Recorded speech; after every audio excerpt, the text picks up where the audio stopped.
नवी मुंबई पोलिसांच्या वतीने cyber safe वीकचे आयोजन करण्यात येत आहे। नवी मुंबईचे पोलीस आयुक्त KL प्रसाद यांच्यासह सुप्रसिद्ध IT तज्ञ अच्युत त्यागी यांच्या हस्ते दीप प्रज्वलन करून सायबर सेफ सप्ताहाचा शुभारंभ करण्यात आला।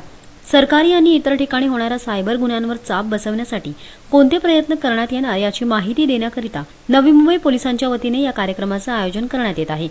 सायबर क्राईम सुरक्षेसंदर्भातील सर्व माहिती सामान्य नागरिकांपर्यंत देखील पोहोचावी असा हेतू या कार्यक्रमामागे आहे। येत्या काही दिवसांमध्ये शाळा कॉलेजेसमध्ये देखील सायबर क्राईम सुरक्षेसंदर्भातील जनजागृती अभियानाची सुरुवात नवी मुंबई पोलीस करणार आहेत। याचा सामान्य नागरिकांना नक्कीच फायदा होईल। या कार्यक्रमाचा नक्की कशा प्रकारे नागरिकांना आणि पोलिसांना फायदा होणार या संदर्भातील माहिती नवी मुंबई पोलीस आयुक्त KL प्रसाद यांना विचारण्यात आली।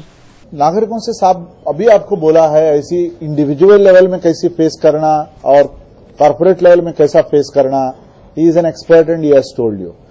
एंड एक्चुअली प्रॉब्लम क्या हो रहा है, सोशल मीडिया में भी बहुत हो रहे हैं।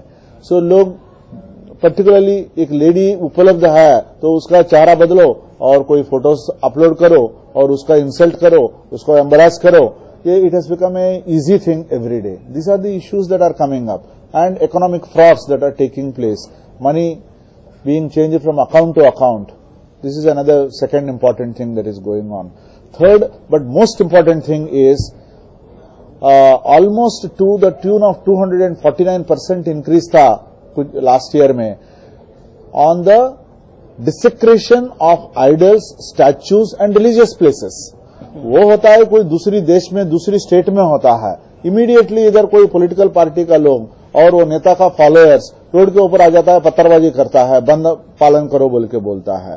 C people have to understand, भाई कोई एक पागल आदमी एक पागल काम किया है, उसका जवाबदार पूरा नागरिकों को मेन ब्लैकमेल करना और रास्ता बंद करना ये नहीं है। ये बात लोग समझना चाहिए और वो समझा तो लॉ एंड ऑर्डर ऑटोमॅटिकली कम हो जाएगी।